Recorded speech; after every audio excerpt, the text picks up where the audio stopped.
This person says that they believe they're severely trauma bonded to another person. How do they break that bond and the cycle of rumination and low self-worth? They find it very debilitating. Yes, well, of course they would, because they're not being their true self. It's always very tiring to be someone you're not.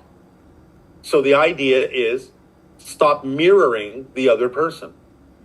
What lessons can you have learned from the experiences you have had, and how can you positively apply them in your life to make your own choices rather than constantly thinking you have to mirror what is going on with the other person that you feel bonded to?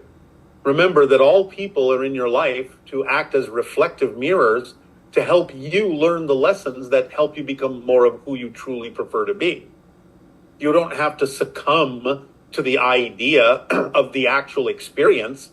You have to find the lessons in the experience that can be applied in your life in more positive ways to allow you to move forward and grow and not necessarily experience the same things over and over again.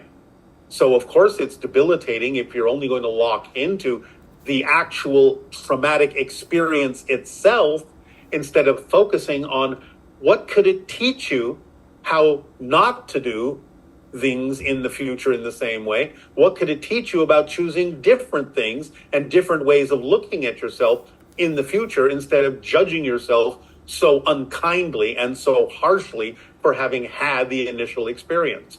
You are ruminating and stuck in a cycling loop of simply judging yourself over and over again for having had the traumatic experience instead of saying, oh, well, this experience exists for me to learn some lessons. Let's explore what those lessons could be that I could apply in my life to move forward in my life and detach from the idea that I have to keep mirroring the experience I had with that person and repeating that experience, because that means I'm simply afraid to learn the lessons, and that would help me move forward. Since the issue of self-worth is such a strong theme that we see in our questions a lot, when does this position or this perspective of not being worthy enter? Is it in the womb? Does it happen later? I know it's individualized, but it's always part of the life path set up by the soul, then the circumstances and conditions that are necessary to fix that, crystallize that, come from the upbringing that is chosen, so that it will be the challenge that you need to face. But it's set up by the soul as a challenge on the life path. How you allow yourself to achieve that challenge, how you set yourself up with whatever belief systems or experiences you have that freeze that or crystallize that challenge that your soul has chosen to experience, happens when you become physical and start absorbing the experiences of the physical reality that are utilized to reinforce the choice made by the soul to have a challenging experience of that kind. So since like a lot of aggression, a lot of anger that people experience is coming from that basic position of not feeling worthy at a very deep level. Yes. Would you say that in a sense that is the theme that was given to planet Earth, and that's why we face so many of the challenges that we do as a planet getting along with each other? Because it's certainly one of the major themes, as we have said. The idea of the Earth's cycles is the transformation of darkness into light, negative into positive, limitation into freedom, and certainly the recognition of your worthiness and deservability is an expression of those themes.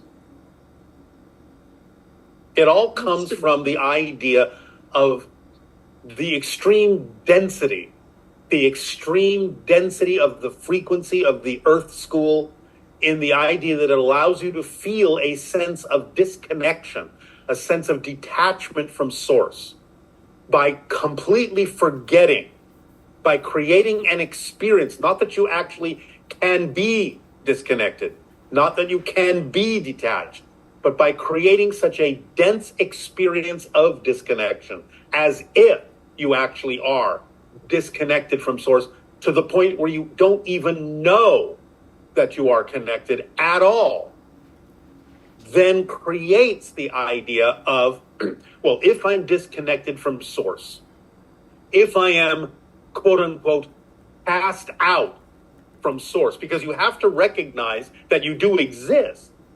So if the sense of detachment and disconnection is strong enough, yet you still recognize that you exist, then this is an issue that many of you talk about, that we have just recently talked about, of one that feels like abandonment by source, that you are cast out from source, disconnected, thrown away, and therefore not deserving, not worthy, because you can't feel the connection, even though you know and you can sense by the fact of your existence that source exists.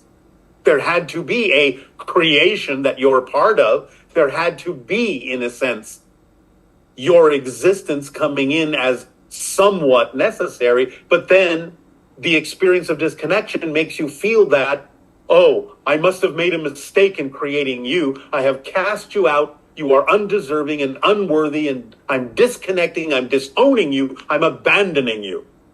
And therefore, all that comes up in that feeling of unworthiness. I have been cast aside. But if you understand that creation doesn't make mistakes, that you absolutely are necessary in creation, or you wouldn't have been created at all, you wouldn't exist at all, then you can start to reclaim your connection, your attachment to source, and your worthiness and deservability by understanding how existence works. And that existence needs everything that exists in order for it to be all that it is, all that it can experience itself to be. So if you exist, then by the fact of your existence, you are worthy and deserving, because obviously, if creation didn't need you, you wouldn't exist, because it doesn't make mistakes. You are part of existence itself. You are part of the very fabric of existence. And that means, by definition, your existence is proof that you're worthy and deserving of that existence. And that's always a place you can start from.